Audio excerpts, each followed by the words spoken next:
Hi friends, I'm Sonia. Welcome to my channel, Simple at Very Creative. ഈ വീഡിയോയിൽ blanket stitch എങ്ങനെ ചെയ്യാമെന്നാണ് share ചെയ്യുന്നത്. ബ്ലാങ്കറ്റ് സ്റ്റിച്ച് ഒരു ഈസി ആയ ഒരു സ്റ്റിച്ചാണ്. ഇതൊരു ഫിനിഷിംഗ് ആൻഡ് ഡെക്കറേറ്റീവ് സ്റ്റിച്ച് ആയിട്ടാണ് യൂസ് ചെയ്യുന്നത്. ബ്ലാങ്കറ്റ് സ്റ്റിച്ച് എങ്ങനെ ചെയ്യാമെന്ന് നോക്കാം. ഇതിനായിട്ട് 6 നൂലാണ് ഞാനിവിടെ ഉപയോഗിച്ചിരിക്കുന്നത്. ആദ്യം 2 പാരലൽ ലൈൻ ഫാബ്രിക്കിൽ മാർക്ക് ചെയ്യുക. മുകളിലത്തെ ലൈനിൽ നീഡിൽ ഫാബ്രിക്കിലൂടെ എടുത്ത് താഴത്തെ ലൈനിൽ കുറച്ച് സ്പേസ് വിട്ട് നീഡിൽ ഫാബ്രിക്കിലൂടെ താഴോട്ട് എടുക്കുക.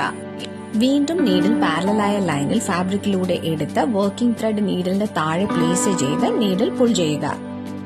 ഇപ്പോൾ ഒരു സ്റ്റിച്ച് കംപ്ലീറ്റ് ആയി. ഈ സെയിം പ്രോസസ് റിപ്പീറ്റ് ചെയ്യുക ഈ ലൈൻ എൻഡ് ആവുന്നത് വരെ. ഇങ്ങനെയാണ് ബ്ലാങ്കറ്റ് സ്റ്റിച്ച് ചെയ്യുന്നത്. മോസ്റ്റ്ലി ബ്ലാങ്കറ്റ് സ്റ്റിച്ച് യൂസ് ചെയ്യുന്നത് ആപ്ലിക് വർക്കിലും കട്ട് വർക്കിലും പിന്നെ ഫ്ലോറൽ ഡിസൈൻസിലുമാണ്.